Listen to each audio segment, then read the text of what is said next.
बिस्मिल्लाहिर्रहमानिर्रहीम। अस्सलामु अलैकुम। MS18 न्यूज़ के साथ मैं हूँ रिया चौधरी।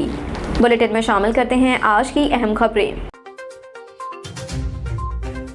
खबर शामिल करते हैं डहरावाला से, जहां अलहाज हज़रत इलामा मौलाना हाजी पीर मोहम्मद शफी रहमतुल्लाह अलैह का 36वां सालाना उर्स मुबारक की तकरीब व जलसा दस्तार फजीलत मदरसा जामिया गौसिया रिजविया में मुनक्किद हुई। मुनक्किदा सालाना तकरीब में इलाके भर से उलमाए कराम, दीनी मदारिस के तलबा समेत बड़ी तादाद में समाजी शख्सियात और अकीदतमंदों ने शिरकत की। इस मौके पर नए हाफिज कराम की दस्तारबंदी की गई। महफिल पाक की सदारत पीर सैयद रशीद अफजल शाह बुखारी ने की। खुतबा इस्तक़बालिया नाज़िम आला हज़रत इलामा मौलाना मुफ्ती मोहम्मद अजमल अवैसी ने फरमाया। ख़ुसूसी खिताब के लिए हज़रत मौलाना इलामा मौलाना मुफ्ती मोहम्मद शफीक चिश्ती गगो मंडी से तशरीफ़ लाए और नौरानी बयान फरमाया। मुख्तलिफ नातख़्वां हज़रात ने नात रसूल मकबूल पेश की। महफिल पाक में दुरूद व सलाम की सदाएँ गूंजती रहीं।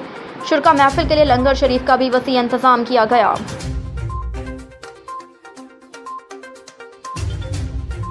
चौधरी मुजाहिद महमूद की रिपोर्ट के मुताबिक कौमी शहरा अलबरक चेक पोस्ट के करीब मस्ता ट्रक के आगे जाते रिक्शे को टक्कर। रिक्शे में सवार एक बच्ची समेत 3 खवातीन जख्मी। जख्मियों को इब्तदाई तिबी इमदाद के बाद CM कैंट अस्पताल मुंतकिल कर दिया। रुख करेंगे ओकाड़ा का। शहरा अलबरक चेक पोस्ट के करीब मस्ता ट्रक लापरवाही की वजह से ड्राइविंग की वजह से आगे जाते हुए रिक्शे से टकरा गया। हादसे में रिक्शे पर सवार 3 खवातीन और एक बच्ची जख्मी हो गए। इत्तला मिलने पर रेस्क्यू 1122 की मोटर बाइक सर्विस और 2 एम्बुलेंसेज फौरी चाय हादसे पर पहुंच गई। एक जख्मी खातून को मौके पर ही इब्तदाई तिबी इमदाद फ्राहम की गई, जबकि रेस्क्यू टीमों ने 3 जख्मी खवातीन को इब्तदाई तिबी इमदाद फ्राहम करते हुए CM कैंट अस्पताल मुंतकिल कर दिया। अब तक के लिए इतना ही। देखते रहिए MS18 न्यूज़।